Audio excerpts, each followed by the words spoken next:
क्रांतीभूमी मांगरूळमधील सर्व या क्रांती गावातील विद्यार्थी विद्यार्थिनी शिक्षक आणि ग्रामस्थ यांना मी प्रथम वंदन करतो। आवाज येतो का मित्रांनो? पाठीमागे थोडा आवाज येत नाही, मी पुढे येतो।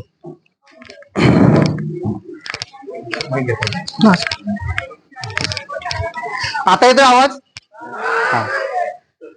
10-12 वर्षाची दोन मुलं होती। सरांनी आता जो इतिहास घेतला, एक कुंभार समाजाचा धोंडी आणि चांभार समाजाचा कोण? शंकर। म्हणजे तुम्ही ऐकताय आणि लक्षात ठेवताय, हे फार महत्वाचं आहे। आज मांगरूळ गाव कुणाच्या नावाने ओळखलं जातं? या दोन शहीद झालेल्या 10-12 वर्षाच्या मुलांच्या नावे। तुमच्या एवढंच त्याचं वय होतं, पण देशाच्या स्वातंत्र्यासाठी इथं जो 82ला जो ध्वज उभा होता, तो ध्वज काढून इंग्रज जेव्हा घेऊन चालले, तेव्हा तो ध्वज न्यायचा नाही, तो तिरंगा ध्वज आमची शान आहे म्हणून त्या पोलिसांच्या गाडीवरती या दोन मुलांनी दगडफेक केली आणि त्या पोलिसांनी बेछूट गोळीबार करून या दोन तरुणांना मारलं। 10-12 वर्षाची ही मुलं शहीद झाली, पण देशाच्या इतिहासामध्ये, जगाच्या इतिहासामध्ये अजरामर झाली। हा इतिहास आपणाला कळावा यासाठी क्रांती दिन ते स्वातंत्र्य दिन असा हा 7 दिवसाचा व्याख्यानमालेचा, आणि तोही नवक्रांतीपूर्व व्याख्यानमालेचा हा जो आयोजनाचा भाग आहे, आमचे शिंदे साहेबांनी तो आखलेला आहे। मी त्यांना मनपूर्वक धन्यवाद देतो की आज ही काळाची गरज आहे। आणि या जिल्हा परिषद शाळेच्या मुख्याध्यापिका पाटील मॅडम, त्यांचे सर्व सहकारी मित्र, आमचे मित्र नायकवडी सर, गायकवाड सर, माझ्यासमोर आलेले मरळे सर आणि उपस्थित आपण सर्व विद्यार्थी मित्र मैत्रिणींनो, मला जो विषय दिलाय तो आहे वैज्ञानिक दृष्टिकोन, काळाची गरज। विज्ञान म्हणजे काय माहित आहे का कुणाला? आपण 5वी 6वी 7वी 8वी 9वी 10वी कितीतरी आता शिकतो, पण विज्ञानामध्ये 90% मार्क मिळालेले, 99% मार्क मिळालेल्या मुलांना विज्ञान म्हणजे काय असं विचारलं की सांगता येत नाही। ही या शिक्षण व्यवस्थेचा दोष आहे। मी तो दोष तुम्हाला किंवा शिक्षकांना देणार नाही। विज्ञान म्हणजे साधी गोष्ट आहे मित्रांनो। आता मी तुमच्या समोर बोलतोय आणि माझा आवाज तुम्हाला ऐकू येतोय का? ऐकू येतोय? तुमचे कान चांगले आहेत आणि माझा स्वर चांगला आहे। हा, मी बोलतोय पण मी नुसतीच ऍक्शन केली आणि तुम्हाला काहीच नाही ऐकाय आलं, तर काय येत नाही? एक तर मी बोलत नाही किंवा तुमच्या कानामध्ये काहीतरी दोष आहे। आता मी जे बोललो आणि तुम्हाला जे ऐकायला आलं ते का आलं, असा जेव्हा तुम्हाला प्रश्न पडेल आणि त्याचं उत्तर मिळेल, त्याला साध्या सोप्या भाषेमध्ये विज्ञान म्हणतात। आपल्या आसपास आता एक चिमणीचा आवाज येतोय पा, चिवचिव करताना, ते आपल्यासारखी बोलते का? का बोलत नाही? जेव्हा तुम्हाला का हा प्रश्न प्रत्येक गोष्टीत पडेल, तिथून पुढे विज्ञान सुरू होतं। पण जगभरामध्ये हजारो वर्ष का हा प्रश्न विचारायला बंदी होती? विचारायचा नाही, प्रश्न विचारायचा नाही, शंका घ्यायची नाही, फक्त विश्वास ठेवायचा, श्रद्धा ठेवायचा। त्यांनी मम म्हटलं की आपण मम म्हणायचं आणि त्यांनी पाणी सोडा म्हटलं की आपण पाणी सोडायचं। पण पाणी का सोडायचं असं भटजीला विचारायचं नाही। जिथं प्रश्न निर्माण होतो तिथून कुतूहल सुरू होतं, जाणून घेण्याची इच्छा सुरू होते आणि तिथून विज्ञान सुरू होतं। दुर्दैवाने आम्ही पाठ्यपुस्तकात खूप काही शिकतो, पण त्याचा आमच्या व्यावहारिक जीवनाशी सांगड घालत नाही आणि त्यामुळे विज्ञानामध्ये गोल्ड मेडल मिळालेल्या माणसाकडे वैज्ञानिक दृष्टिकोन असतोच असं नाही। अगदी शास्त्रज्ञ सुद्धा, भारत देशाचं सर्वोत्कृष्ट संशोधन संस्था इस्रो, त्या इस्रोच्या प्रमुखाकडे सुद्धा वैज्ञानिक दृष्टिकोन नाही, हे आम्हाला शोकांतिकेने सांगावं लागतं। आणि मग असं का होतं? आमच्या हा दोष शिक्षण व्यवस्थेतूनच आलेला असतो आणि तो घरापासून सुरू होतो, तो संपूर्ण समाजापर्यंत चाललेला असतो। आता मी तुम्हाला काही प्रश्न विचारेन, तुम्ही उत्तर द्यायचा, हात वरती करून ज्याला येते त्यानं द्यायचा, बक्षीस काय कोणाला मिळणार नाही। हा, शाबाश। पहिला प्रश्न असा आहे, माणूस आधी निर्माण झाला का सिंह आधी निर्माण झाला? सिंह आधी निर्माण झाला, बरोबर आहे। टाळ्या वाजवायला त्याच्यासाठी ज्यांनी उत्तर दिलं। तुम्हाला माहित आहे सिंह कधी निर्माण झाला? सिंहाला निर्माण होऊन किती वर्ष झाली माहित आहे? 4 कोटी वर्ष। सिंह कधी निर्माण झाला? 4 कोटी वर्ष। सिंहाच्या सोबतीला ते अनेक प्राणी देखील त्याला निर्माण झाले। डायनासोर त्याच्याही आधीपासून होता। माणूस कधी निर्माण झाला? आता तुम्ही आम्ही दिसतोय असा नव्हे, पूर्वीचा जो माणूस तुम्ही 5वीच्या 4थीच्या पुस्तकात बघितला असेल पा, कोणता? आदिमानव आहे की नाही? त्याला काय म्हणतात? गोरिला, चिंपांजी, ओरांगुटान, किती छान दिसतात की नाही ते? बघितले असतील चित्र तुम्ही, हसता याचा अर्थ चित्र तुम्ही पाहिलेत. हा कधी निर्माण झाला?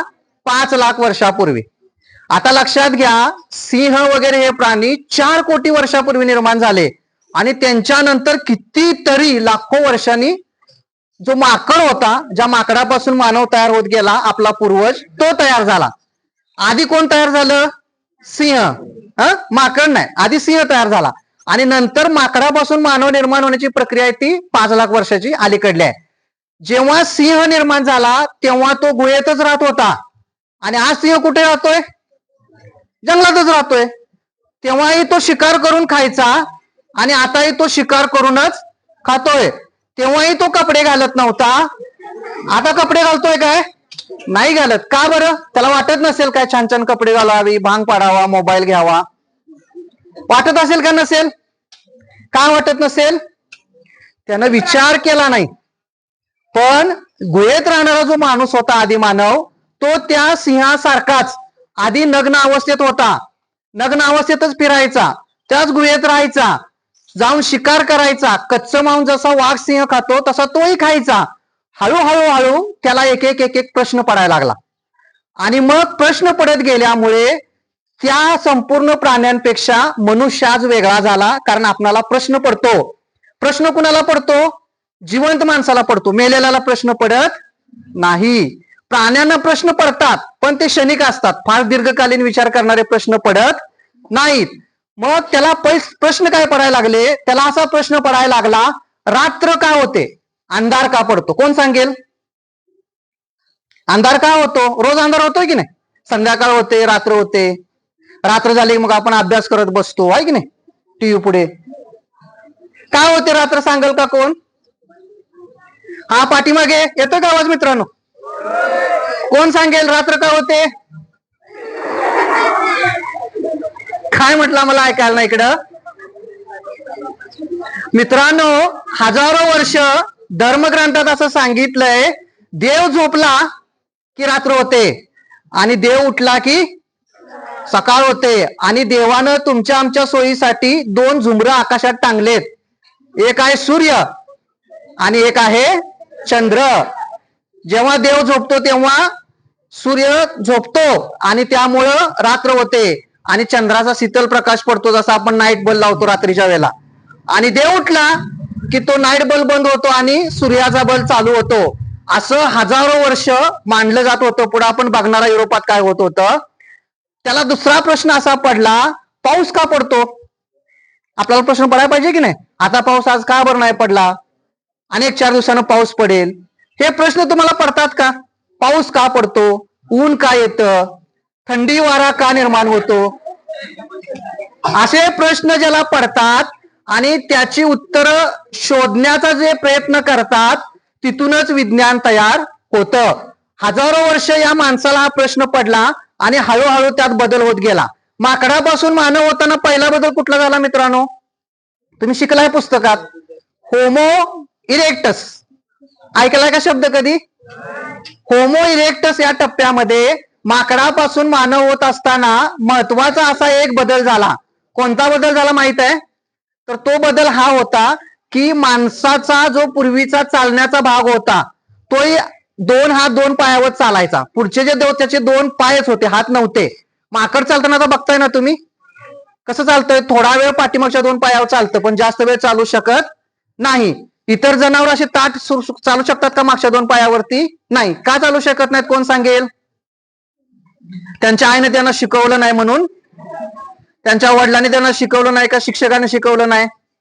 तुम्हाला प्रश्न नाही पडला तर विज्ञान तयार होत नाही आणि जर प्रश्न नाही पडला तर शास्त्रज्ञ तयार होत नाहीत. जगातली 30% लोकसंख्या आपल्या देशात आहे पण दुर्दैवानं एकही चांगला शास्त्रज्ञ आपल्याकडे नाही, कारण आपल्याकडे प्रश्नच पडत नाहीत. आणि प्रश्न पडला तर त्याची योग्य उत्तर शोधण्याचा आपल्याकडे मार्ग नाही. वैज्ञानिक दृष्टिकोन म्हणजे काय? पडलेल्या प्रश्नाचं योग्य उत्तर शोधणं. पहिला बदल कुठला झाला माहित आहे मित्रांनो? पहिला बदल झाला त्याच्या पाठीचा कणा ताठ झाला. काय बदल झाला? शाबाश, हुशार मुलं आहेत. तिने ओळखलं. आता सर म्हणणार तुमच्या पाठीचा कणा ताठ आहे का? पाठीचा कणा ताठ झाला हा पहिला बदल आहे. आणि म्हणून काय झालं, त्याचे पुढचे जे 2 पाय होते ते पाय आता रिकामे झाले. तो मागच्या 2 पायावरती आपला तोल सावरू लागला. आणि मग हळूहळू त्याच्या पुढच्या 2 पायांमधलं रूपांतर हातात होताना 2-3 बदल झाले. पहिला म्हणजे अंगठा. हा जो अंगठा आहे आपण कुठल्याही बोटासमोर नेऊ शकतो किंवा बोट आपल्या अंगठ्यासमोर येऊ शकतं, कारण आपल्या हाताची तशी रचना झाली, तसा बदल झाला. इतर प्राण्यांच्या मध्ये असा बदल झालेला नाही, म्हणून आपण हाताने जेवढी वजन उचलू शकतो तेवढा कुठलाही प्राणी उचलू शकत नाही. मात्र त्याच्या पाठीवर तो किती वजन घेऊ शकतो, पण हाताने उचलू शकत नाही. हा आपला पहिला बदल झाला. ते हात रिकामे झाल्यामुळे माणूस हळूहळू एक एक शस्त्र तयार करायला लागला.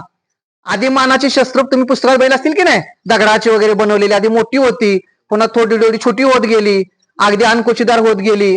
असं सिंहाने एखादं शस्त्र तयार केलं तुम्हाला आठवतंय काय? वाघानं केलं, हत्तीनं केलं. असं कुठल्याही प्राण्याला करता आलं नाही, मनुष्याला करता आलं. पहिल्या टप्प्यातला हा जो माणूस होता त्याच्या मेंदूचं वजन किती होतं माहित आहे मित्रांनो? 750 ग्रॅम. आता आपल्या मेंदूचं किती वजन आहे माहित आहे? राहू दे, ऐश्वर्या रायच्या मुलीचं नाव कोणाला माहित आहे? ते पण माहित नाही, काय प्रश्नच नाही. आता आपल्या मेंदूचं वजन 1300 ते 1500 ग्रॅम आहे. आणि जगामध्ये कुठलाही प्राणी घेतला तर आपल्या मेंदू एवढं वजन कुठल्याही प्राण्याचं नाही. मग हे वजन का वाढलं माहित आहे? त्या माणसानं हळूहळू विचार करायला सुरुवात केली, म्हणून हे वजन मेंदूचं वाढत गेलं. तो माणूस आता शस्त्र तयार करू लागला. अग्नी का तयार होतो? आपण जाळ बघतोय की नाही घरात, कसा तयार होतो? काड्याची पेटी घेतो आणि लावतो, आहे की नाही, किंवा लायटर घेतो लावतो. पहिले अशी काड्याची पेटी आणि लायटर नव्हता. मग त्या माणसानं शेकडो वर्ष बघितलं, त्याच्या असं लक्षात आलं, गारगोटीवर गारगोटी घासली की काय होतो? आग निर्माण होते. आणि मग त्याला आग तयार करायचं ज्ञान मिळालं. सिंह आग तयार करतोय का? इतर कुठला प्राणी आग तयार करतोय का? नाही. मग माणसालाही कला मिळाली. त्याने एके दिवशी असं पाहिलं की जंगलात मोठा वणवा पेटला आणि त्या वणव्यामध्ये काही प्राणी भाजून मेले. आणि मेल्यानंतर मग त्या माणसानं त्या प्राण्याचं मांस खाल्लं आणि त्याला असं लक्षात आलं की कच्चं मांस खाण्यापेक्षा जर भाजून मांस खाल्लं तर ते रुचकर लागतं आणि पचतं. आणि मग त्यांना मांस भाजून खायची कला आत्मसात झाली. सिंहानं कधी मांस भाजून खाल्लेलं बघितले का तुम्ही? कुत्र्यानं, मांजरानं? कारण त्यांना ती कलाच नाही किंवा त्यांना तो प्रश्न पडला नाही, त्याच्या मेंदूनं तो विचार केला नाही. हळूहळू त्याच्या असं लक्षात आलं, काही बिया जमिनीत पडतात, मातीत पडल्यानंतर त्या रुजतात, मोठ्या होतात आणि त्याला फळं येतात, फुलं येतात आणि ती खाऊन आपण उपजीविका करू शकतो. मग माणसाची शिकार करण्याची भटकंती त्याची थांबली आणि तो शेती करायला लागला आणि शेतीतून एक नवी क्रांती झाली. फक्त माणूसच शेती करू शकतो का? सिंहानं मोठी शेती केली असं कुठं घडलंय जगात? अमेरिकेतल्या सिंहाने शेती केली, इंग्लंड मधले सिंह फार हुशार आहेत, तिने तर हरित क्रांती सुरू केली. असं झालं का कधी? का नाही झालं? कारण त्यांना प्रश्न पडला नाही म्हणून ते तिथंच राहिले. माणसाला प्रश्न पडला म्हणून माणूस प्रगती करत गेला. जंगलात राहणारा माणूस हळूहळू छोटी छोटी छोटी घरं करत करत करत आज आपण इतकी सुंदर घरं केलेली आहेत. अशी घरं कुठल्या प्राण्याने केली का? काही प्राणी घरं करू शकतात. कुठली कुठली पक्षी घरं करू शकतात? चिमणी घर करू शकते. कावळा घर करतो का? दुसऱ्या घरात जाऊन राहतो. पण त्यांची घरं आहे तशीच आहेत शेकडो वर्ष झाली, तर फार त्याच्यात बदल नाही. माणसानं मात्र कितीतरी पराक्रम केले. तो समुद्रात घर बांधू शकतो, तो अगदी उंच हिमालयात घर बांधू शकतो. एवढंच काय, आपण चंद्रावर आणि मंगळावरती देखील जाऊन राहू लागलो. कशाच्या बळावरती? का देवाची इच्छा होती म्हणून? नाही. हे सगळं आपण आपल्या मेंदूमुळे केलंय, लक्षात घ्या. आज आपण विचार करतोय का? माणसाचा दुसरा जो टप्पा आला तो आला होमोसेपियन. या टप्प्यामध्ये माणसाचा मेंदू हळूहळू वाढायला लागला आणि ज्या भागाचा वापर झाला नाही तो गळून पडला. काय गळून पडलं माणसाचं सांगा आता? शाबाश, त्याला एकदा टाळ्या वाजवा. शेपूट का गळून पडलं?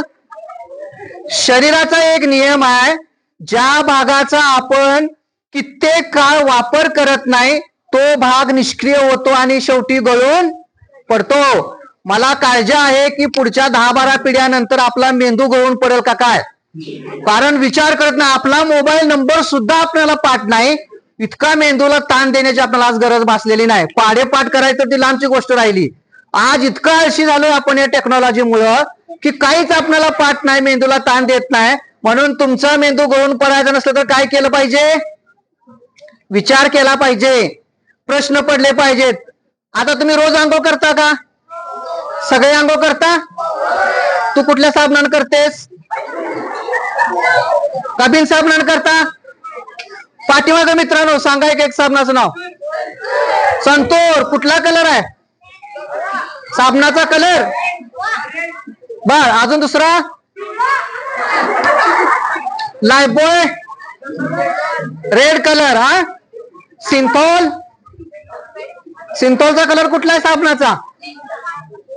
वेगवेगळ्या कलरचे साबण आहेत की नाही? लाल कलरचा आहे, पिंक कलर आहे, हिरवा कलर आहे. पण या साबणाचा फेस कुठल्या कलरचा होतो? का लाल साबणाचा लाल कलरचा होतो? नाही ना होत. मग तुम्हाला प्रश्न पडला का की या साबण कुठल्याही कलरचा असला तरी त्याचा फेस पांढराच का होतो? नाही पडला. का पडला? पडला असता तर तुम्ही शोध घेतला असता आणि मग तुम्ही तुमच्या आईला विचारलं असतं तर आईनं काय केलं असतं? दांडक्यानं नको ते कार्यक्रम करायचे नाहीत. हा सांगितलेलं सोडून भलतच काहीतरी करतोय. आईनं प्रसाद दिला असता, वडिलांच्याकडे गेलो असतो तर वडिलांनी आणखी जास्त प्रसाद दिला असता. तिथून जर जिज्ञासा घेऊन आम्ही शाळेत आलो असतो, शिक्षकांनी सांगितलं असतं गृहपाठ राहिला बाजूला आणि नको ते करतोय, आणि शिक्षकांनी प्रसाद दिला असता. आणि मग आपल्या मनातला हा जो प्रश्न आहे तो तिथंच राहिला आणि आपल्यातला शास्त्रज्ञ मरून गेला. तुम्हाला चहा कसा करतात माहित आहे? चहा करताना एक मुलगा त्या चहाच्या सगळं साहित्य घेऊन पुढे बसला होता शेकोटी जवळ. किटलीमध्ये चहा होता आणि त्याच्यावरती एक झाकण होतं आणि थोड्या वेळाने उष्णता दिल्यानंतर ते झाकण धडधडायला लागलं. तुम्ही बघताय ना, पाण्यावरती एखादं झाकण ठेवलं आणि उष्णता दिली तर ते धडधडतं. का धडधडतं? हा वाफेमुळे. पण पूर्वी असं वाटायचं की त्यात भूत आहे आणि त्यामुळे ते धडधडतंय. मग आपल्या भारतातल्या एका मुलाला हा प्रश्न पडला, त्याने आईला विचारलं, आईनं पुन्हा तोच प्रकार केला, प्रसाद दिला. वडिलांना विचारलं, वडिलांनी पण प्रसाद दिला. शिक्षकांच्याकडे गेल्यावर शिक्षकांनी त्याला तशीच प्रसाद देण्याची प्रक्रिया केली आणि आपल्यातला शास्त्रज्ञ मरून गेला. हाच प्रश्न युरोप मधल्या एका मुलाला शाळकरी पडला की का बरं हे झाकण धडधडतंय. त्यानं त्याच्या आईला आणि वडिलांना जाऊन विचारलं, आपल्यात आणि युरोप मधल्या आई वडिलात आणि शिक्षण व्यवस्थेत काय फरक आहे पहा. त्या आई आणि वडिलांनी सांगितलं, आम्हाला काही माहित नाही, पण तुझ्या शिक्षकांना जाऊन विचार, ते तुला सांगतील. तो मुलगा शिक्षकांच्याकडे गेला, शिक्षकांना विचारलं, शिक्षकांनी सांगितलं या प्रश्नाचं उत्तर मला माहित नाही, पण आपण शोध घेऊ आणि कधीतरी त्याचं उत्तर सापडेल. एखादी गोष्ट माहित नाही म्हणून कमीपणा येण्याची काही गरज नाही. नसेल तर नाही म्हणून सांगावं आणि शोधायसाठी प्रेरणा द्यावी. तो मुलगा शोधत राहिला, शोधत राहिला, शोधत राहिला आणि त्याने शोध लावला, वाफेमध्ये शक्ती असते. जेम्स वॅट नावाचा शास्त्रज्ञ तयार झाला. साधा प्रश्न होता ना हो, चहाच्या किटलीवरचं झाकण का धडधडतं? एवढ्या एका प्रश्नाने एक महान शास्त्रज्ञ जन्माला घातला. जेम्स वॅट नावाचा शास्त्रज्ञ निर्माण झाला. त्याने वाफेच्या शक्तीचा शोध लागला आणि युरोपमध्ये क्रांती होऊन अनेक कारखाने निर्माण झाले एका साध्या प्रश्नानं. एक मुलगा झाडाखाली बसला होता आणि सफरचंद झाडावरून तुटलं आणि खाली पडलं. आपण असतो काय केलं असतं? शाबास, हेच उत्तर होतं आपलं. अजून एक दोन खाली पडतंय का पाहिलं असतं आणि चार घरला घेऊन जातात इतका बघितलं असतं, पण आपल्याला प्रश्न पडला नसता. आपल्यातल्या त्या मुलाला सफरचंद पडल्यानंतर तो घेतला आणि आईकडे गेला आणि आईला म्हणाला, आई मी झाडाखाली बसलो होतो, आता सफरचंद कोणत्या प्रदेशात पिकतं? मंगळूरला पिकतंय काय? कुठं पिकेल? अरे झाडा पण कुठल्या प्रदेशात? जम्मू काश्मीर सारख्या ठिकाणी तिकडे ते पिकतं. तिथल्या ठिकाणचा मुलगा आईकडे गेला आणि आईला म्हणाला, मी सफरचंदाच्या झाडाखाली झोपलो होतो आणि एक फळ पडलं. आई म्हणाली, नशीब तू सफरचंदाच्या झाडाखाली झोपला होतास. तू जर नारळाच्या झाडाखाली झोपला असतास आणि वरून नारळ पडला असता तर घरला यायची शक्यता नव्हती. आईने त्याची जिज्ञासा मारली, वडिलांनी मारली, शिक्षकांनी मारली. हाच प्रश्न युरोपातल्या एका मुलाला पडला. तो झाडाखाली झोपला, सफरचंद खाली पडलं. त्याला मनात प्रश्न आला की सफरचंद वरती का नाही गेलं? सफरचंद आहे तिथंच का नाही थांबलं, ते खाली का आलं? त्याने आपल्या आई वडिलांना विचारलं, ते म्हणाले मला माहित नाहीत, शिक्षकांना विचार. शिक्षकांच्याकडे गेले, शिक्षक म्हणाले मलाही माहित नाही, पण तू शोध घे, तुझा जी जिज्ञासा आहे ती चालू ठेव, एक दिवस तुला उत्तर मिळेल. आणि त्याने शोध घेतला, आणि काय शोध सापडला त्याला? कशामुळे सफरचंद खाली आलं? शाबाश, तुम्ही हुशार आहात. पृथ्वीच्या गुरुत्वाकर्षणामुळे ते फळ खाली आलं. मग मी तुम्हाला विचारतो, समजा आपण फुग्यामध्ये हवा भरली आणि तो सोडला, तर ते खाली येतो का? तो का वर जातो? मग का गुरुत्वाकर्षण फुग्याला लागत नाही? फुग्यानं काय करार करून घेतलाय का? असे प्रश्न ज्याला पडतील आणि उत्तर शोधायला लागेल, त्यातूनच शास्त्रज्ञ निर्माण होतात. आपल्या देशात एकच शास्त्रज्ञ असा झाला ज्याला नोबेल पुरस्कार मिळाला. माहिती आहे त्याचं नाव? 28 फेब्रुवारीला त्यांची आपण जयंती साजरी करतो. खरं तर ती जयंती पण नाही आणि पुण्यतिथी पण नाही. तो जो मुलगा होता तो जहाजात बसून भारतातून इंग्लंडला चालला होता. पूर्वी जहाजातून जायचे, त्याला विमान नव्हतं, आणि जहाजाचा प्रवास किती महिने असायचा? 3-3, 4-4 महिने प्रवास असायचा. आणि जहाजाने जात असताना त्याला एक प्रश्न पडला, आपण रोज बघतो पण आपल्याला पडत नाही. काय प्रश्न होता? समुद्र जो आहे त्या पाण्याचा रंग कसा आहे? निळा आहे. आणि वरती जे आकाश आहे त्या आकाशाचा रंग कसा आहे? पांढरा ठराविक वेळेला असतो, इतर वेळेला तो निळाच असतो. त्याला असा प्रश्न पडला जहाजातून जाताना, समुद्राच्या पाण्याचा रंग देखील निळाच आहे आणि आकाशाचा रंग देखील निळाच आहे, असं का? आपल्याला कधी प्रश्न पडला का? आपण रोज बघतोय. त्याला हा प्रश्न पडला आणि तो 6 वर्ष शोधत होता. किती वर्ष? 6 वर्षाचं उत्तर शोधत होता. 6 वर्षानंतर त्याला उत्तर सापडलं. सूर्यकिरण जे वरून येतात त्या सूर्यकिरणांच्या मुळेच समुद्राचा देखील पाण्याचा रंग निळा आहे आणि आकाशाचा देखील रंग निळा आहे, आणि त्याला नोबेल प्राइज मिळाला. फक्त एक साधा प्रश्न होता, समुद्राचा आणि पाण्याचा रंग आणि आकाशाचा रंग निळा काय? 6 वर्ष का का का तो शोधत राहिला आणि त्याला नोबेल प्राइज मिळाला. तुम्ही अशा प्रश्नांची उत्तर शोधता का? तुम्हाला मी मगाशी विचारलं होतं, रात्र का होते? आपल्याला कधी प्रश्न पडला? कधी शोधला? आपण शोधायला पाहिजे असे प्रश्न. मित्रांनो, युरोप मधले काही उदाहरणं घेऊया आणि आता आपण आपल्या देशाकडे येऊया. युरोपमध्ये एका व्यक्तीनं दुर्बीण घेतली, दुर्बीण माहित आहे ना, आणि दुर्बीण घेऊन त्याने आकाशाकडे पाहिलं आणि त्याने सांगितलं पृथ्वी कशी आहे? नक्की आहे ना? पण धर्मग्रंथ जो आहे ख्रिश्चनांचा बायबल, त्याच्यामध्ये असं सांगितलंय पृथ्वी सपाट आहे. हा जो फळा आहे की नाही आपला, या पद्धतीनं पृथ्वी आहे सपाट. आणि मग तो म्हणाला ब्रुनो की नाही नाही, मी पाहिलंय दुर्बिणीतून पृथ्वी गोल आहे. त्यावेळेला तिथल्या धर्म मार्तंडाने त्याला बोलावलं, त्याच्यावरती खटला दाखल केला आणि ते म्हणाले तुला काय अकलेचा भाग आहे की नाही? पृथ्वी गोल असती तर आपण पडलो असतो की नाही? समजा एखादी गोल वस्तू आहे आणि त्या गोल वस्तूवरती घर बांधायला शक्य आहे का हो? आपण उभा तर राहू शकू का? एखादा गोल असा बॉल असेल त्यावरती आपण उभा राहू शकतो का? बसू पण शकत नाही, पाय उचलले की आपण पडतो. मग जर पृथ्वी गोल असती तर ही सगळी घरं उभा राहिली असती का? डोंगर उभा राहिले असते का? मग तू चुकीचं बोलतोयस. आणि बायबल कुणी लिहिलंय? येशू ख्रिस्तांनी, जो प्रत्यक्ष देव आहे. तुला देवापेक्षा जास्त कळतं काय? माफी माग. तर तो म्हणाला मी माफी मागणार नाही, कारण मी बघितलंय दुर्बिणीतून पृथ्वी गोल आहे. मग त्या ब्रुनोला काय केलं असेल हो? त्याला रोम मध्ये एका चौकामध्ये असा एक पोल उभा केला. त्या पोलला त्याला करकचून बांधण्यात आलं दोरीनं, त्याच्या अंगावरती तेल ओतण्यात आलं आणि त्याला जिवंत जाळला. हा जगातला पहिला व्यक्ती आहे जो पृथ्वी गोल आहे एवढं सांगत होता, तरी युरोप मधल्या लोकांनी त्याला जिवंत जाळला. जशी आपल्याकडे देखील देव धर्माच्या संकल्पना तशा तिकडे या जगात सगळीकडे आहेत आणि ते धर्मग्रंथाच्या विरोधात काही मान्य करत नाहीत. त्याच्यानंतर आणखीन एक शास्त्रज्ञ आला, कोपर्निकस नावाचा. कोपर्निकसनं काय सांगितलं माहितीये का मित्रांनो?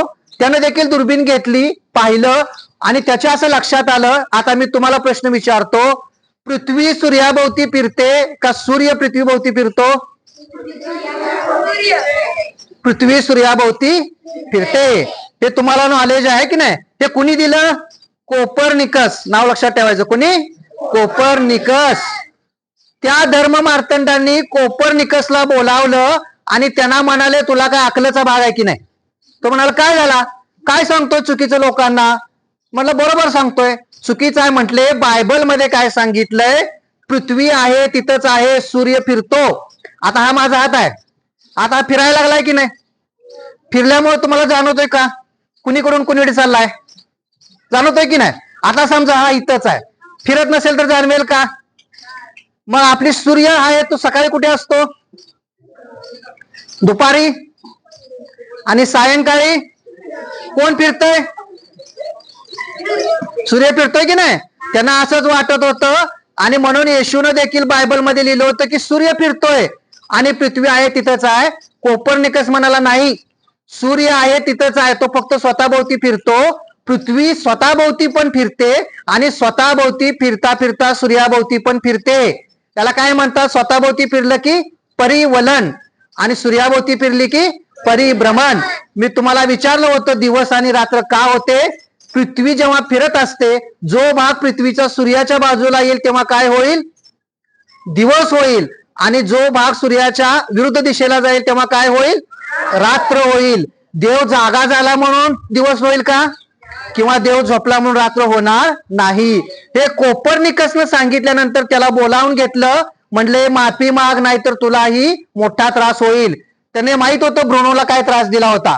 कोपर्निकसनं जाहीर माफी मागितली आणि म्हणाला की मला जे सगळं माहित होतं हे चुकीचं आहे, मी तुमची माफी मागतो. त्यानंतर गॅलिलिओ नावाचा माणूस आला. त्याने एक मोठी दुर्बीण तयार केली आणि त्या दुर्बिणीतून तो आकाशामधले सगळे सूर्य बघत होता. आकाशात किती सूर्य आहेत, एकच, असं आपल्याला शिकवलं की नाही. पण हे चुकीचं आहे. आकाशामध्ये रात्रीवरती बघा, घरातनं गेल्यानंतर घरी गेल्यावर रात्री जेवढ्या तुम्हाला चमचमणाऱ्या चांदण्या दिसतात की नाही, हे सगळे सूर्य आहेत. तुम्हाला प्रश्न पडेल की कसे काय, ते सगळेच्या सगळे सूर्य आहेत. कारण स्वयंप्रकाशी कोण असतो, तारा असतो. सूर्य तारा आहे त्यामुळे त्याचा प्रकाश आहे. आपणाला जो सूर्य दिसतोय तो पृथ्वीपासून खूप जवळ आहे म्हणून तो तसा दिसतोय. पण पृथ्वीपासून लाखो प्रकाश वर्ष दूर इतके सगळे सूर्य आहेत आकाशामध्ये, जे तुम्हाला रात्रीच्या वेळेला चांदण्यासारखे दिसत आहेत. एवढे सगळे सूर्य आहेत, पण आपणाला कधी शिकवलेलं नाही. त्यामुळे सूर्य आपणाला एकच आहे असं वाटतं. तो सांगतो की सूर्य आहे तिथंच आहे, पृथ्वी त्याच्या भोवती फिरते. गॅलिलिओनं हेच मांडल्यानंतर त्याला बोलावण्यात आलं, त्याला तुरुंगात टाकलं आणि 6 वर्ष त्याला हालहाल करून मारलं. आज तुम्हाला सांगितलं कोणी पृथ्वी सूर्याभोवती फिरते का, सूर्य पृथ्वीभोवती फिरतो, आणि तुम्ही उत्तर दिलं तर तुम्हाला कोणी मारेल का, नाही मारणार. का नाही मारणार, कारण त्यांनी ती शिक्षा भोगली आणि नंतरच्या लोकांनी त्यावरती विश्वास ठेवला. सूर्य आहे तो तिथंच आहे आणि सूर्य जो आहे तो तिथंच आहे, पृथ्वी त्याच्या भोवती फिरते. हा विचार आमच्याकडे 1000 वर्षापूर्वी सांगितला होता आर्यभट्टाने. आपल्याला माहित आहे का, आपल्याकडे काय आहे माहित आहे का, चांगल्या विचाराला पाठबळ मिळत नाही, त्यामुळे आपल्याकडे शास्त्रज्ञ होत नाहीत. आता मी तुम्हाला एक प्रश्न विचारणार. आपल्याकडे कोण श्रेष्ठ, असा एक स्पर्धा होती प्राचीन काळात, गणपती आणि त्याचा भाऊ कार्तिकेय. माहित आहे ना तुम्हाला, नक्की माहित असणार, तुम्ही हुशार मुलं आहे. कार्तिकेयनं काय केलं, काय शर्यत काय लावली होती, जो पृथ्वी प्रदक्षिणा घालून येईल सगळ्यात आधी तो श्रेष्ठ. कार्तिकेय निघाला. कार्तिकेयचं वाहन काय होतं, मोर होता. शाबाश, काय जनरल नॉलेज आहे मुलांचं. तुम्हाला सगळ्यांसाठी एकदा टाळ्या वाजवा. आता गणपती निघाला. गणपतीचं वाहन काय आहे, कोण आधी जाऊन येईल, कसं काय बरं सांगा बरं. हा एक जर सांगा, उठून सांगा काय झालं, गणपती कसा काय पहिला आला. हा सांग बा, उठून सांग, मोठ्या आवाजात सांग. हा शाबाश, बसा. आता हिनं बरोबर उत्तर सांगितलं, टाळ्या वाजवा एकदा. गणपतीने काय केलं, त्याच्या आई वडिलाभोवती फेरी मारली. आई वडिलाभोवती फेरी मारायला फार लागत नाही, पण पृथ्वीला फेरी मारायला खूप काळ लागतो. आणि कार्तिकेय सगळ्या पृथ्वीला फेरी मारून आला. कार्तिकेय कुठून निघाला, कुठं कुठं गेला, याचे सगळे उल्लेख कार्तिकीय पुराणमध्ये आहेत. पण निर्णय कुणाच्या बाजूने दिला, गणपतीच्या बाजूने दिला. त्यामुळे कार्तिकेयने जी पृथ्वी प्रदक्षिणा केली होती त्याच्या नावावरती कुठलाही रेकॉर्ड नाही. जर कार्तिकेयच्या बाजूने निर्णय आला असता तर आम्हाला पृथ्वी केवढी मोठी आहे, कुठं कुठं जावं लागतं हे कळालं असतं आणि आम्ही आमच्या देशातून बाहेर पडून जगावरती राज्य केलं असतं. पण आम्ही करू शकलो का? नाही, कारण निर्णय कोणाच्या बाजूने गेला होता? कार्तिकेयच्या. चार्वाक नावाचा एक आमच्याकडे विचारवंत होता. तुम्हाला यज्ञ माहित आहेत का मुलांनो? यज्ञ असतो बघा, असे कुंड यज्ञ असतो, त्याच्यामध्ये लाकडं वगैरे टाकतात, तूप टाकलं जातं, अग्नी पेटवला जातो, वेगवेगळे पदार्थ टाकतात, त्याला काय म्हणायचं? यज्ञ. असे यज्ञ प्राचीन काळी केले जायचे आणि यज्ञामध्ये अनेक प्राण्यांचे बळी दिले जायचे. आणि पुरोहित काय सांगायचे? यज्ञातनं जो धूर निघतो तो कुठे जातो? धूर खाली जातो का वर जातो? वरती कोण आहे? आकाश आहे. आणि देव कुठे राहतात? वरती राहतात का नाही? का खाली राहतंय? देव वरती राहतात. वरती कुठे राहतात बरं? वर ठिकाण आहे की नाही देवांचे? काय ठिकाण सांगा वरती? स्वर्ग. बरोबर आहे की नाही? स्वर्गात देव राहतात. आणि ते सांगायचे की ते धूर देवाकडे जातो आणि देवाला सगळं ते मिळतं आणि त्यामुळे जो कोणी यज्ञ करेल त्याला पुण्य लागतं आणि पुण्य लागल्यानंतर माणूस स्वर्गात जातो. आता माणूस स्वर्गात कधी जातो? शाबाश. याच्यात एक वाक्य येतं, जिवंत कुणी गेलंय का? आणि मग स्वर्गात गेल्यावर तिथं काय करतो? स्वर्गात का जायचं सांगा बरं? स्वर्गामध्ये त्यांची करमणूक करायसाठी डान्सर असतात. त्यांची नावं माहित आहेत का? एकाला पण माहित नाही? हा सांगा. रंभा, बघा उर्वशी नाव आलं आणि मध्ये राहिली. शाबाश, काय नॉलेज आहे. एक शास्त्रज्ञ माहित नाही पण रंभा, मेनका, उर्वशी हे पक्के आहेत. हा, त्यात कुठलंही दुमत नाही. आणि मग पुण्य करायचं, यज्ञ करायचे, प्राण्यांचे बळी द्यायचे, वरती जायचं आणि काय करायचं? रंभा, मेनका, उर्वशी डान्स करणार आणि आपण ते बघायचं. नुसतं नाही, त्या रंभा, उर्वशी, मेनका हात दाबणार, पाय दाबणार. असे सोमरस नावाचं एक दारू आहे, ती त्यांना दिली जाते आणि मग मादक वृत्ती तयार होते. अशा प्रकारचा एन्जॉय वर स्वर्गात असतो. म्हणून माणसाला मेलं की कुठे जायचं असतं? पण कधी जाता येईल? पण नुसतं मेल्यावर जाईल का? त्यासाठी तुमच्या अकाउंटवर एक बॅलन्स लागतोय. कसला? पुण्याचा. चांगलं केलं तर पुण्य आणि वाईट केलं तर नरकात. स्वर्गात कायमस्वरूपी नाही बर का, बॅलन्स आहे तोपर्यंत. एकदा का बॅलन्स संपला की मग त्या रंभा, मेनका, उर्वशी हात पाय दाबत दाबत गळा दाबतात आणि मग पुन्हा आपण नरकात जातो. आणि नरकाची चित्रणं इतकी भयानक आहेत की त्या माणसाच्या सगळ्या शरीरातनं पू निघत असतो आणि तो आपल्याला प्यायला लावतात. 7 प्रकारचे नरक आहेत आणि त्याची वर्णन आहेत. त्यामुळे तिकडे जायचं. मग तो चार्वाक असं म्हणतो, त्या प्राण्यांचं बळी दिल्यानंतर समजा यज्ञामध्ये एखादी गाय मारली, बैल मारला, तर पुण्य यज्ञ करणाऱ्याला लागत असेल तर तो प्राणी मेल्यानंतर पाप पण लागलं पाहिजे की नाही? त्याची हत्या झाली, मग ते पाप कुणाला लागतं? ते म्हणाले पाप लागत नाही, फक्त पुण्यच लागतं आणि वरती जातात. मग चार्वाक म्हणाला, ज्याला स्वर्गात जायची घाय आहे त्यालाच कापा त्या यज्ञात, म्हणजे तो डायरेक्ट स्वर्गात जाईल. हा पुण्याचा बॅलन्स वाढवा, नंतर जावा कशाला? तर या चार्वाकला काय बक्षीस दिलं माहित आहे? त्याला जिवंत जाळून मारलं. ही कथा कुठं आहे? महाभारतामध्ये. म्हणजे तुम्ही प्रश्न विचारायचे नाहीत, प्रश्न विचारला की प्रॉब्लेम होतात आणि मग त्यांचे हितसंबंधाला तुम्ही धोका पोहोचवला की ते जिवंत जाळून मारतात.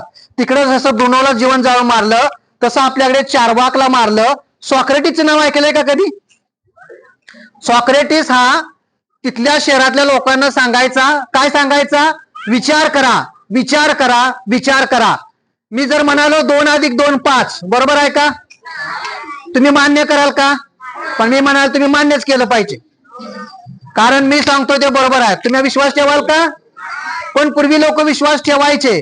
गुरुजींनी काय सांगितलं ते खरं आहे, मोठ्या माणसांनी काय सांगितलं ते खरं आहे, ग्रंथात काय असेल ते खरं आहे, त्याच्यावर प्रश्न विचारायचा नाही, शंका घ्यायची नाही. मग पाप लागताना कुठे जातो?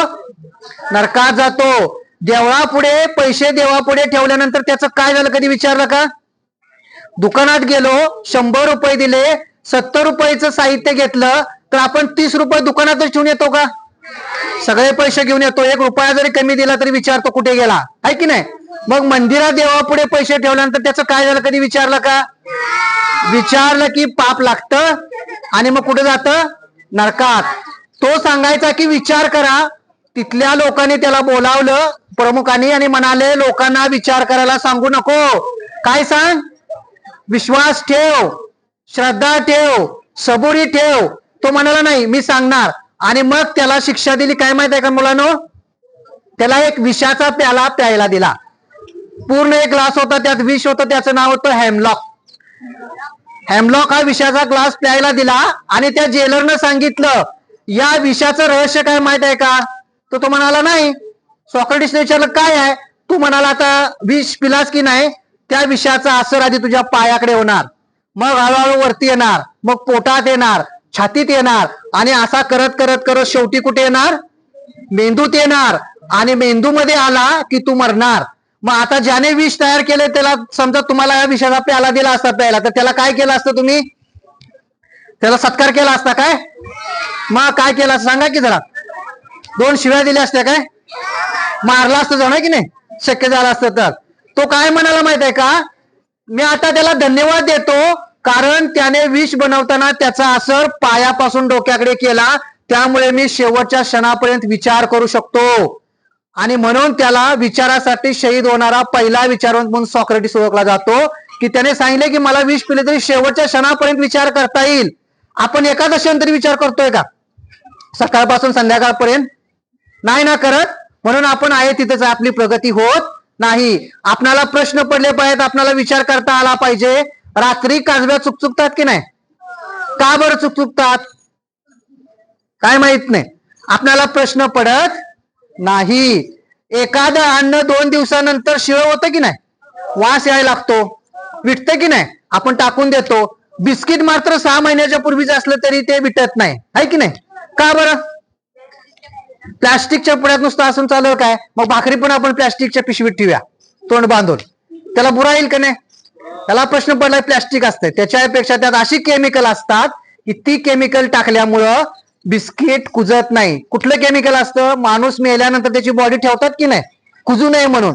ती जी केमिकल असतात ती सगळी केमिकल बेकरीच्या प्रोडक्ट मध्ये असतात आणि आम्ही तेच आवडीनं खातो. आईने केलेली चपाती, भाकरी, भात, भाजी आम्हाला जास्त आवडत नाही. आम्हाला कुरकुरे वेफर्स आवडतात. मग असले खाऊन शक्तिशाली माणसं तयार होतील काय? नळ्या खाणाऱ्याकडे ताकद येईल काय? नाही ना. मग आम्ही काय खायला पाहिजे? आम्हाला कळायला पाहिजे की नाही? आईने केलेली चपाती भाकरी चांगले का कुरकुरे चांगले? आणि खायचं काय? चपाती भाकरीच खायची, कुरकुरे खायचे नाही. एवढे जरी काय तर आपल्याला आपले शरीर सांभाळता येईल की नाही? दूध पिणं चांगलं आहे का वाईट आहे? मग चहा पिणार का दूध? नक्की का? चला आता आपण आपल्या व्याख्यानाकडे पुढे जाऊया ना. आता आपण 1-2 महत्वाचे प्रश्न घेणार आहे. एक असा प्रसंग आहे, होमोसेपियन सेपियन जेव्हा माणूस झाला, म्हणजे मी आता दिसतोय तसाच होमोसेपियन सेपियन त्यावेळेला किती वर्षापूर्वी? 10,000 वर्षापूर्वी. आता जसा आपण ससा तसा होता तो, त्याच्या मेंदूचं वजन 1300 ग्रॅम. किती? हत्ती आपल्यापेक्षा 700 किलोनं 70 पटीनं जास्त आहे, पण हत्तीचा मेंदू आपल्यापेक्षा कमी आहे. म्हणून आपण त्यांच्यावर राज्य करतो. तुमच्या दारामध्ये म्हैस आहे का? तिला जास्त ताकद आहे का तुम्हाला जास्त ताकद आहे? मग तिनं तुम्हाला दावणीला बांधलंय का तुम्ही तिच्या दावणीला आहे? का बरं? तिच्यावर कंट्रोल कशाने ठेवलाय? म्हैशीवरती किंवा बैलावरती कंट्रोल कशाचा आहे? एक अशी वस्तू आहे, ती वस्तू काढली की मग तुम्हाला पळताबोळी थोडी होते. बरोबर आहे? काय आहे? तिच्या नाकामध्ये एक व्यसन आहे आणि ती व्यसन आहे म्हणून तिच्यावरती कंट्रोल आहे. व्यसन निघले की कुठलंही जनावर तुमच्या ताब्यात राहत. व्यसन माणसाला काय करतं? कमजोर करतं.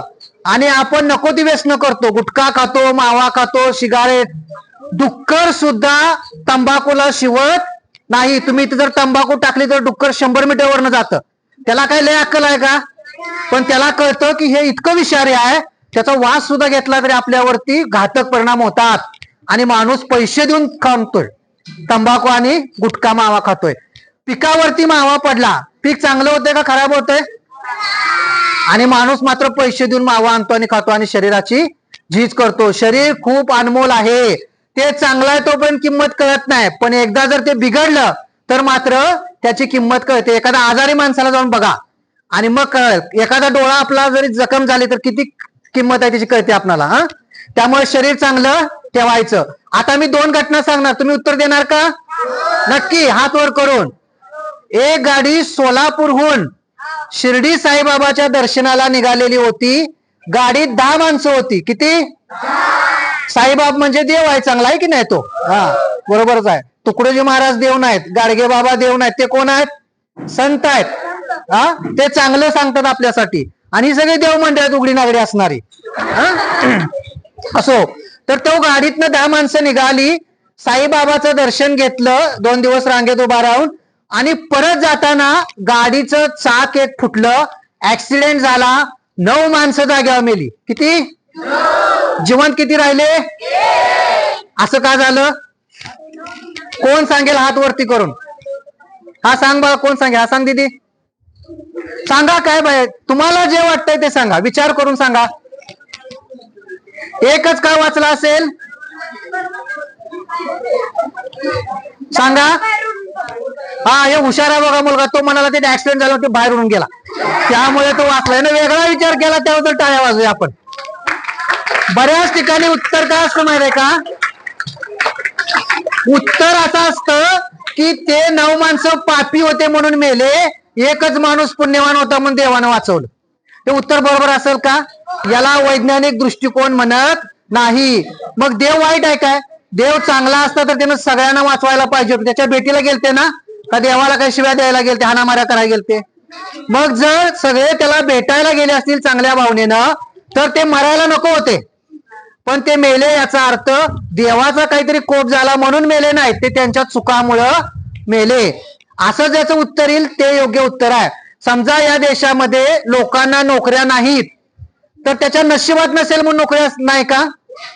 त्याच्याकडे एकतर क्षमता नसते किंवा क्षमता असली तर त्याला नोकऱ्या देण्याची सरकारकडे क्षमता नसते. म्हणून आता बघा तुमचं नॉलेज किती परफेक्ट आहे. नशीब कोण लिहितं? सटवाई लिहिते, बरोबर आहे की नाही? टाळी वाजवा एकदा. सटवाई लिहिते. सटवाई कितव्या दिवशी नशीब लिहिते मित्रांनो? सटवाई कितव्या दिवशी नशीब लिहिते? एकच मत आहे. तुम्हाला मॅडमने कुठल्या शिकवलं? यातल्या कुठल्या शिक्षकाने शिकवलं का? कुठल्या पुस्तकात होतं का? मग तुम्हाला कसं कळालं का सटवाईने येऊन सांगितलं? ही सिस्टीम आहे. या सिस्टीम मध्ये तुम्हाला आधीच सगळं शिकवलं जातं. पाठीमागे शांत. सटवाई कितव्या दिवशी नशीब लिहिते? आणि ती जर चांगल्या मूड मध्ये नसेल, नवऱ्याला भांडून आले असेल आणि तिनं जर तुमचं वाईट नशीब लिहिलं आणि जर वाईट गोष्टी करायला लागल्या तर आई किंवा वडील असं काही झालं की रागारागानं म्हणतात आमच्या कशाला पुजलंय? 5वीला पुजलंय. म्हणजे 5व्या दिवशी सटवाई नशीब लिहिते. कुठं लिहिते? कपाळावर लिहिते. यात पण एक वाक्यात आहे, ज्या कपाळावर. कशानं लिहिते? पेनानं लिहिते. सिस पेन्सिलने लिहिलं असतं खुडून टाकता आलं असतं. पण ठीक आहे, आता एवढे झालं आहे की नाही? आणखीन एक नशीब असतं. कुठं असतं? हातावर असते की नाही? या हातावर रेषा आहेत का? बघा बरं, सगळ्यांच्या हातावर आहेत का? कुठल्या कुठल्या रेषा आहेत कोण सांगल? त्या रेषा आहेत की नाही? या रेषांना एक नाव आहेत ठराविक, माहित आहे का? हा पाठीमाग आहे मित्रा, सांग सांग के कोणती रेषा आहे? भाग्य रेषा, धन रेषा, आयुष्याची रेषा. असं सांगितलं जातं की या रेषेमध्ये तुमचं जेवढं आयुष्य आहे तेवढंच तुम्ही जगता आणि त्यानंतर मरण पावता. खरंय का हो? मग मी तुम्हाला प्रश्न विचारणार, प्रश्न पडला पाहिजे की नाही? या हातावर जर आपल्या आयुष्याची रेषा असेल आणि ती संपल्यानंतर आपण मरणार असो तर हात नसणाऱ्या माणूस जगेल का? जिवंत आहेत की नाही माणसं हात नसणारे? कोल्हापूरला जर कधी गेला, आंबा माता बघण्याऐवजी मुस्लिम समाजाची एक गृहिणी आहे तिथं, तिला दोन्ही हात नाहीत आणि पायानं पण ती पांगळी आहे, पण ती शेकडो महिलांना रोजगार देते. कारण तिनं तिचं नशीब हातावरती शोधलेलं नाही, तिच्या मनगटाच्या हिमतीवरती शोधलंय. ज्याला यशस्वी व्हायचं आहे त्यानं मनगटाच्या हिमतीवरती, स्वतःच्या हिमतीवरती आपलं भाग्य लिहायचं. कुठली सटवा येऊन भाग्य लिहित नाही किंवा कुठल्याही हातावरती नशीब नसतं, हे नेहमी लक्षात ठेवा.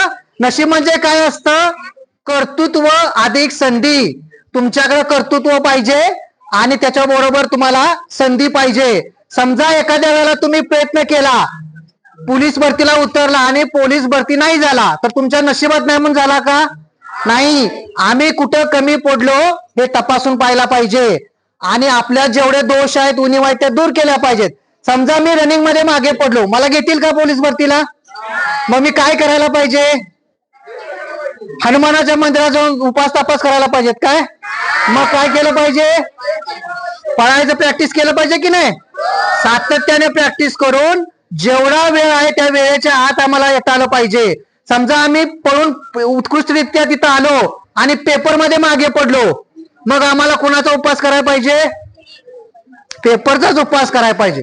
अभ्यास पेपरचाच करायला पाहिजे. सरस्वतीची पूजा करून आमचा पेपर सुटणार नाही. कुठल्या बाबाचा गंडा दोरा लॉकेट टाईट घालून आमचा पेपर सुटणार नाही. अभ्यासच करावा लागेल आणि जेवढा तुम्ही अभ्यास करत जाल, मग हळूहळू तुमच्यात प्रगती होईल आणि तुम्ही यशस्वी होणार. मग काय म्हणणार? माझ्या नशिबात होतो म्हणून नाही, मी प्रयत्न केला म्हणून झालो. नशिबावरती दोष दिला की आयुष्यात आहे तिथंच राहणार, पुढे जाणार. पण स्वतःच जर मूल्यमापन केलं, आपल्यातल्या उणीवा तपासल्या, त्या दूर केल्या आणि वेगवेगळे योग्य प्रयत्न केले, तर तुम्ही नक्की होणार. आता तुम्हाला अब्दुल कलाम माहित आहेत का मित्रांनो? कोण होते?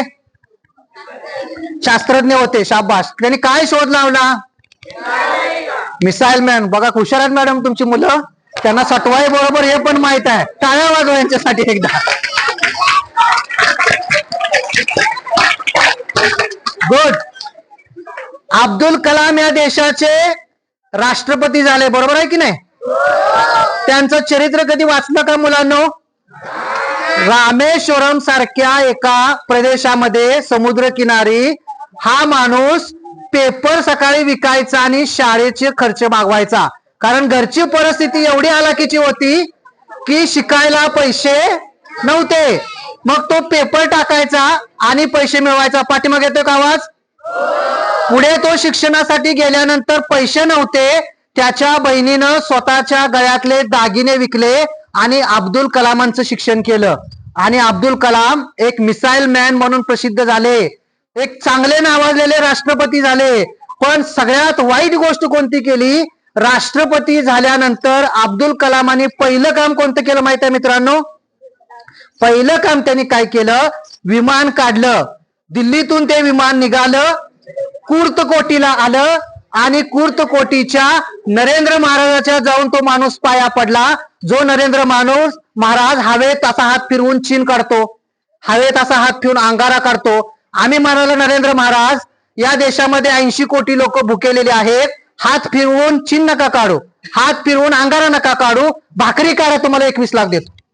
आज आमचं चॅलेंज आहे की नरेंद्र महाराजांनी असा हात फिरवावा आणि भाकरी काढावी. त्याला काढता येत नाही कारण त्याने कुठली दैवी शक्ती नाही. जे लपवता येतं, चीन इथं लपवता येते, अंगठ्यामध्ये ती काढता येते. अंगारा जो असतो त्याची गोळी असते छोटी, इथे 2 बोटांमध्ये लपवता येते. हळूच घेऊन असं केलं की ते निघतं. हात असा फिरवला एकमेकांवरती की गुलाल निघतो. कारण हे सगळं करता येतं हात चालाकीने, केमिकलने.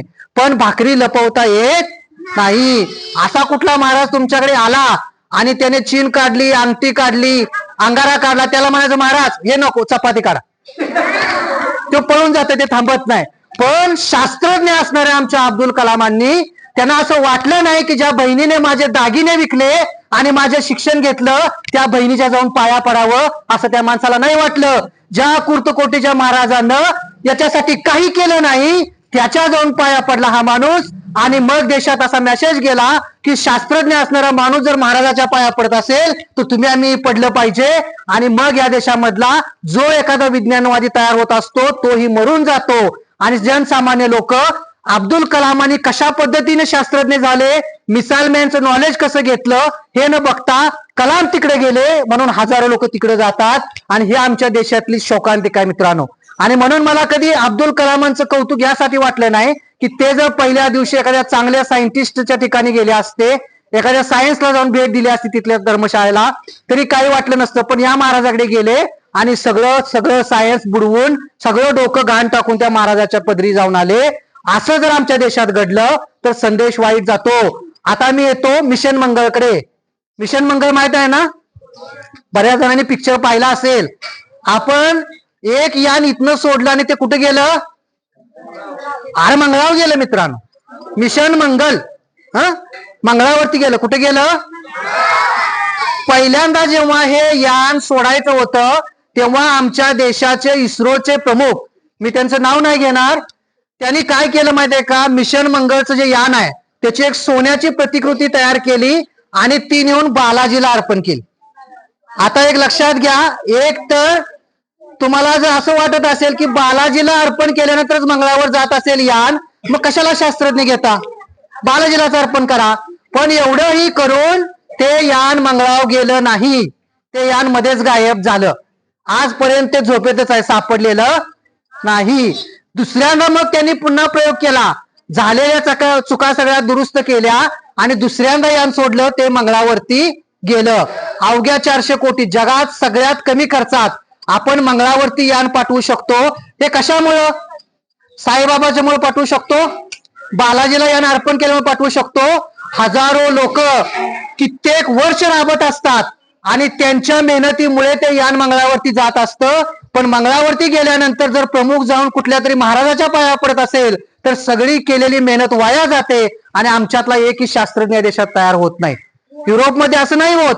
युरोपमध्ये ते शास्त्रज्ञ एकमेकांना शुभेच्छा देतात आणि त्यांच्या मुलाखती असतात की कशा पद्धतीने आम्ही मेहनत घेतली आणि हे यान मंगळावरती गेलं. आज आमचा इस्रो जगातील सगळ्यात शक्तिशाली आहे. एका वेळेला आपण किती उपग्रह पाठवतो वरती, आपला विक्रम आहे. एका वेळेला आपण 128 उपग्रह वेगवेगळ्या देशाचे एका वेळेला आपण अवकाशात पाठवले आणि यशस्वी झाले. जगामध्ये आज अमेरिका, रशिया, जपान कुठलाही देश करू शकला नाही, ते आम्ही करू शकतो. इतकी मोठी ताकद विज्ञानाची, शास्त्रज्ञांची आमच्याकडे आहे. पण आमच्याकडे त्यातल्या एकाही शास्त्रज्ञाचा फोटो घरात नाही. कोण आहे का त्याचा फोटो घरात आहे शास्त्रज्ञाचा, हात वर करा.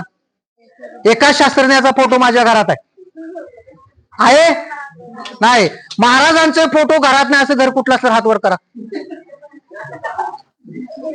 कुठला तरी एक महाराज असतो, स्वामी समर्थ आणि कुठला तर गजानन महाराज, असा फोटो नाही असं घर आहे का कोणाचं. आम्हाला गाडगे बाबाजांचा फोटो घरात लावा वाटत नाही. तुकडोजी महाराजांचा फोटो घरात लावा वाटत नाही.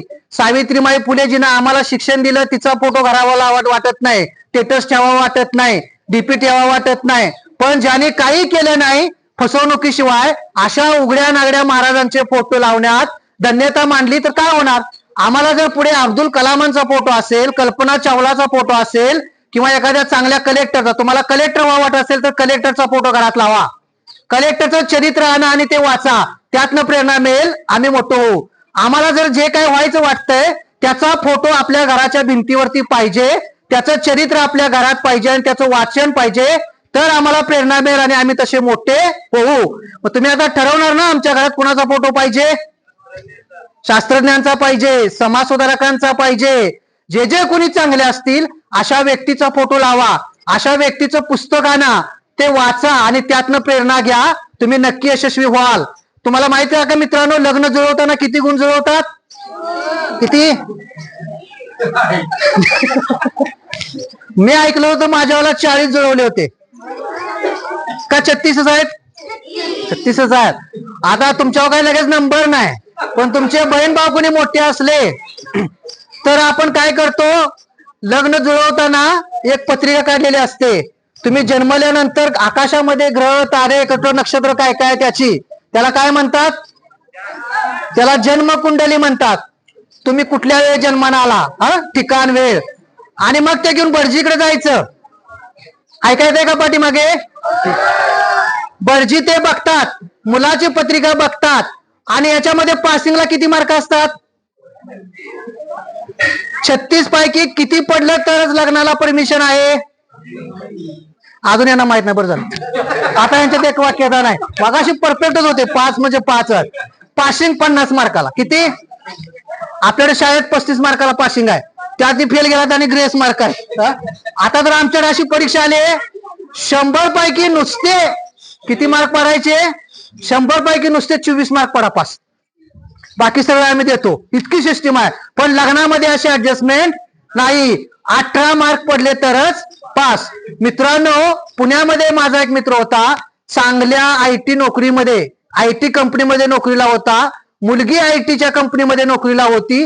दोघं एकाच जातीतले होते, सुंदर होते. सगळेजण मुलाचे तिकडे जाऊन पाहिलं, मुलींच्याकडे सगळं पसंत पडलं.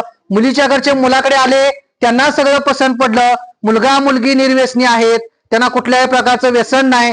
रक्त टेस्ट केलं, HIV नाही. एक लक्षात ठेवा, लग्न करताना बाकी काय नाही बोलतं चालेल, पहिल्यांदा रक्त चेक करायचं. HIV आहे की नाही टेस्ट करायची. मुलाचा आणि मुलग्याचा रक्तगट पॉझिटिव्ह आणि निगेटिव्ह आहे का चेक करायचा. जर पॉझिटिव्ह एकाचा निगेटिव्ह दुसऱ्याचा असेल तर लग्न अजिबात करायचं नाही. कारण असं लग्न केलं तर मुलं होत नाहीत, झाली तर ती अपंग, दुबळी, मंद बुद्धीची होतात. हे नॉलेज आपल्याला पाहिजे की नाही? का 36 गुणाचं नॉलेज पाहिजे? समजा 36 पैकी 36 गुण जुळले आणि लग्न करा म्हटलं, लग्न केलं आणि 4 महिन्यात घटस्फोट झाला, तुम्ही विचारायला जाताय का भटजीला? काय म्हणला बदमाशा, तुला हवाला देऊन आम्ही लग्न केलं ना आता ते मोडलं, त्याला जबाबदार कोण? ठरवणाऱ्याला भांडायला जातात. पण त्या भटजीला कधी विचारत नाहीत. ते दोघं IT मध्ये काम करणारे इंजिनियर लोक, सगळं जुळलं, पण नाडी मात्र एक नाड आली आणि त्यांनी सांगितलं हे शक्य नाही म्हणले भटजीनं लग्न करणं.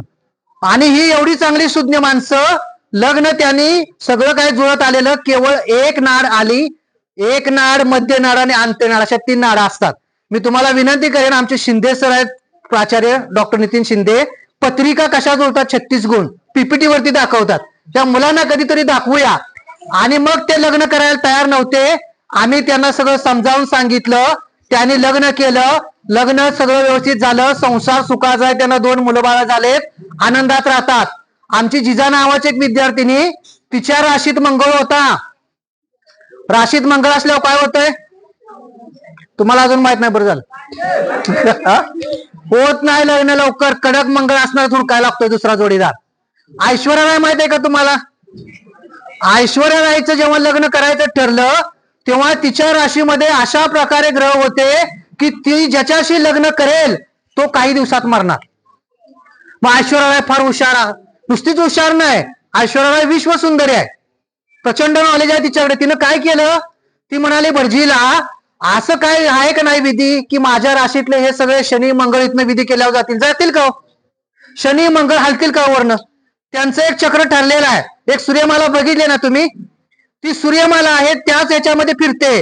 इथून कुठलेही मंत्रतंत्र करून त्याच्यात कुठलाही बदल होत नाही. पण ऐश्वर्या रायला त्या भटजीने सांगितलं असा एक विधी करतो आणि तो विधी केल्यानंतर तुमचं पहिलं लग्न वडाच्या झाडाशी लावूया. आणि काय सांगायचं, विश्वसुंदरी असणाऱ्या ऐश्वर्याने आपलं पहिलं लग्न वडाच्या झाडाशी लावलं आणि आमच्या देशातले अत्यंत सुज्ञ TV चॅनलवाल्यांनी लाईव्ह टेलिकास्ट केलं. ऐश्वर्या रायचं लग्न वडाच्या झाडाशी आणि लाईव्ह टेलिकास्ट. जगात कुठला प्रश्नच त्यांच्या पुढे नव्हता.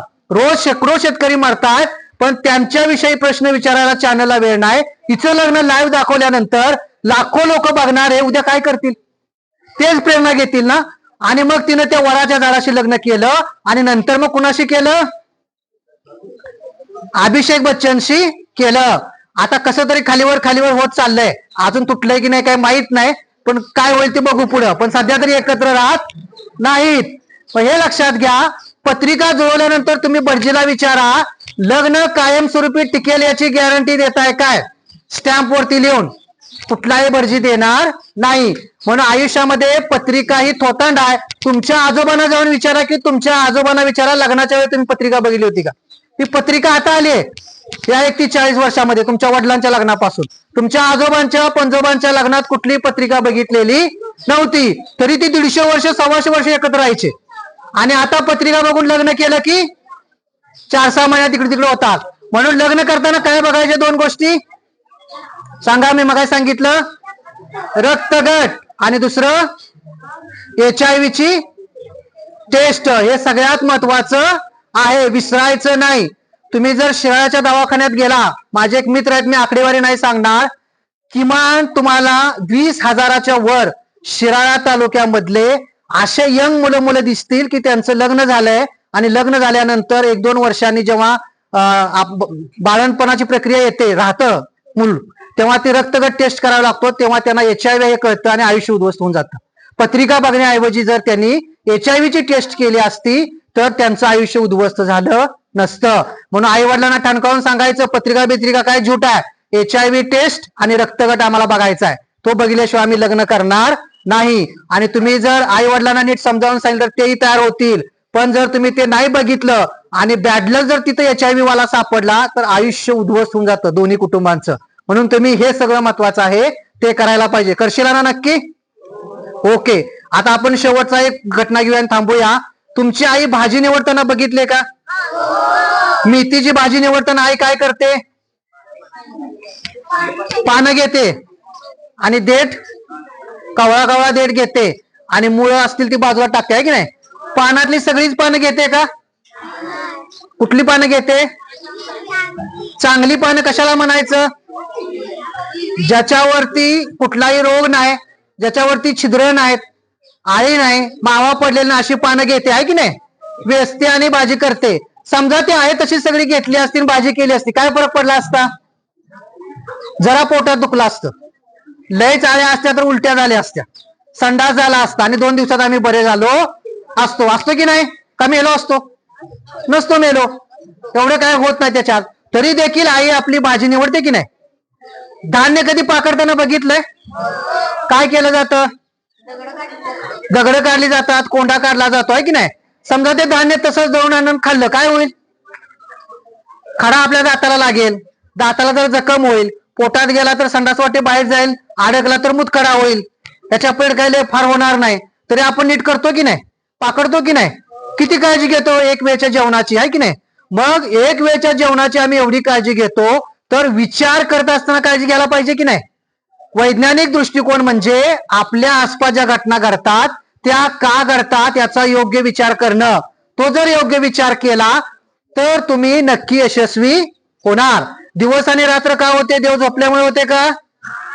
पृथ्वीच्या परिवलन आणि परिभ्रमणामुळे होते. तुम्ही जीवनात यशस्वी झाला तर सटवीने लिहिलं म्हणून व्हाल का? कशामुळे व्हाल? तुमच्या प्रयत्नामुळे होणार. म्हणून मी एवढंच सांगेन की आसपास सगळ्या ज्या घटना घडतात त्या तुम्ही केलेले प्रयत्न आणि इतरांच्या प्रयत्नामुळे असतात. कुठलाही सटवाई ब्रह्मदेव काय लिहित नाही आणि लिहित नाही, तुम्ही स्वतः जाग राहिलं पाहिजे. आई जर वडील आपले घर बांधत असतील तर आपला संडास कुणीकडे असावा माहित आहे का? किचन कुणीकडे असावं? बरोबर आहे. आणि स्वयंपाक खोली झालं, बेडरूम कुठे असावी? कुठल्या दिशेकडे तोंड करून? घराचं दार नको, दक्षिण, आहे की नाही? मित्रांनो, सगळं शिकलेलं वाया गेलं. तुम्हाला मी मगाशी सांगितलं पृथ्वी फिरते की नाही? पृथ्वी 2 प्रकारे फिरते, एक स्वतःभोवती आणि नंतर सूर्याभोवती. आता समजा सकाळी 6 वाजता संडासाची वेळ आहे, सकाळी 6ची शुभ मुहूर्त आहे. सकाळी 6 वाजता तुम्ही संडासला गेला त्यावेळेला सूर्य कुठे असणार? सूर्य कुठे असणार? पूर्वेला असणार. आणि दुपारी सूर्य कुठे असणार? सूर्य आहे तिथंच असणार. सकाळी, दुपारी, संध्याकाळी सूर्य फक्त स्वतःभोवती फिरतो, पृथ्वी फिरत राहते. तुम्ही एक लक्षात घ्या, सकाळी पृथ्वी तुमची फिरली, सकाळी तुमचं घर पूर्वेला असलं, दुपारी ते घर बदलतं आणि वरती सूर्याच्या डोक्यावरती जसं असतो की नाही डोक्यावरती सूर्य, तसं आपलं घर वरती होतं.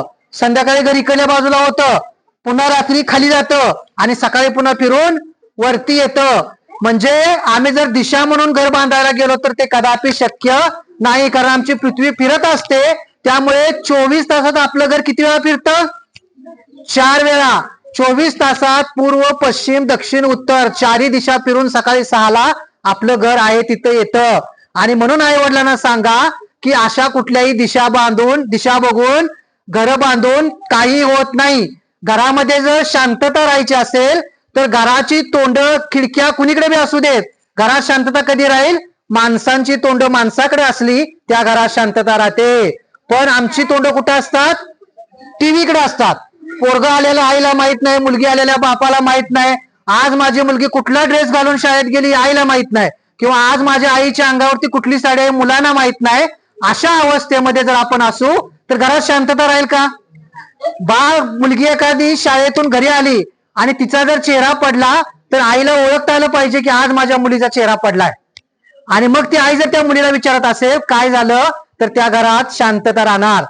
आपण घरात शाळेतून घरी गेलो, आईचा आपल्या चेहरा नाराज असेल, वडिलांचा चेहरा नाराज असेल, तर तुम्ही विचारलं पाहिजे आई काय झालं आज तुझा चेहरा नाराज काय, बाबा काय झालं आज तुम्ही चेहरा का पाडलाय. आणि मग त्यांच्या जर संवाद झाला तर त्या घरामध्ये आयुष्यभर शांतता राहते. पण आम्ही कधी आई वडिलांच्या चेहऱ्याकडे बघत नाही, आई वडील कधी आमच्या चेहऱ्याकडे बघत नाहीत. सगळेजण टीव्ही आणि मोबाईलकडे बघतात. कशी शांती राहणार? कितीही तुम्ही शांती घातली तर त्या घरात शांतता राहत. शिवाजी महाराजांनी 350 किल्ले बांधले. किती? एकाही किल्ल्याची त्यांनी वास्तुशांती घातली नाही. आजही किल्ले आहेत. किती वर्ष झाली किल्ले बांधून? 400 वर्ष. आजही किल्ले आहेत. आपण घर बांधतो 60 वर्षात पडतं. शांती घाला काही करा, घर भक्कम असेल तरच राहणार की नाही? घर कशावर भक्कम राहतं? सिमेंट कसा आहे, विटा कशा आहेत, पाया कसा आहे, बांधकाम कसं आहे, पाणी किती मारलं याच्यावरती आहे की नाही? त्यामुळे घर बांधताना हे सगळं चांगलं पाहिजे. दिशा कुठल्या मूर्त कुठल्या याच्यावरती काही अवलंबून नाही. ठीक आहे मित्रांनो, शपथ घेऊया. चला माझ्या मागे म्हणा. आम्ही अशी शपथ घेतो की आमच्या आयुष्यातील प्रत्येक क्षण घडणाऱ्या आसपासच्या घटना का घडतात, कशा घडतात हे जाणून घेण्याचा प्रयत्न करू. आम्हाला त्या नाही समजल्या तर आमच्या आई वडिलांना विचारू. त्यांनी नाही सांगितल्या तर आमच्या शिक्षकांना विचारू. शिक्षकांनी सांगितलेले बरोबर आहे की नाही हे खात्री करू. जे जे घडतंय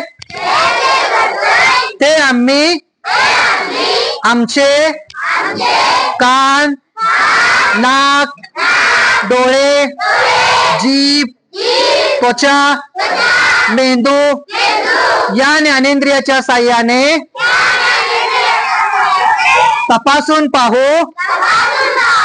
बर्फाला हात लावल्यानंतर बर्फ गरम आहे याची खात्री होते.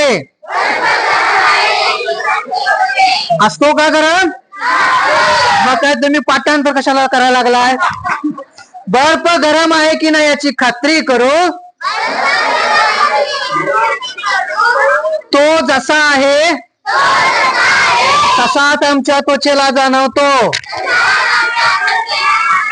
तसाच आमच्या मेंदूला कळतो. आणि बर्फ थंड आहे याचे ज्ञान आम्हाला होते. असेच प्रत्येक गोष्टीच्या बाबतीत आम्ही परीक्षण, निरीक्षण, चिकित्सा, प्रयोग करू आणि जे सिद्ध होईल ते सत्य आहे असं मानू. एखादी गोष्ट ग्रंथात लिहिली, आई वडिलांनी सांगितली, शिक्षकांनी सांगितली किंवा कुणीही महापुरुषाने सांगितली तरी देखील आम्ही ती जशीच्या तशी मानणार नाही. ती योग्य आहे की नाही याची खात्री करू आणि मगच विश्वास ठेवू. आमचे नशीब कुणीही सटवाई ब्रह्मदेव लिहित नसून आमचे नशीब आम्हीच आमच्या मेहनतीवरती लिहिणार आहोत आणि आमचे जीवन यशस्वी व आनंदी घडवणार आहोत अशी सर्वजण आज शपथ घेतो. धन्यवाद. आता तुम्ही मी सांगितलं त्या पद्धतीने निश्चित आचरण करणार ना? प्रश्न पडला की विचारा आणि त्याचं निरसन करा. आपण सर्वांनी शांतपणे ऐकून घेतलं याबद्दल मी आपल्या सगळ्यांना धन्यवाद देतो आणि थांबतो. धन्यवाद.